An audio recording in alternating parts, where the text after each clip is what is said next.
Pessoal, estamos de volta com mais um vídeo para o canal. Pessoal, vim aqui no hospital onde é que tem uma máquina que serve para caldeiras, que ela limpa a fuligem e deixa a fumaça 100% limpa, sem nenhuma fuligem. Compartilhem aí, deixa seu like e bora lá pro vídeo. Pessoal, estamos aí com o construtor desse projeto.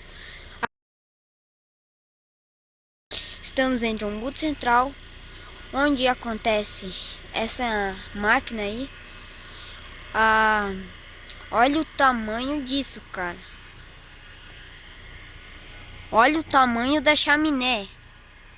É muito, cara, muito grande. Olha o que acontece com essa água. Olha que louco, velho. Olha aí. Um pouco de detergente é tudo. Não depara. Olha a espuma que isso sai, galera. Que louco. Olha aí, que massa.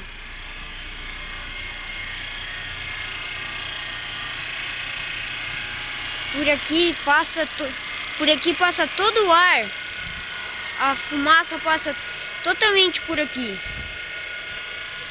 Muito louco.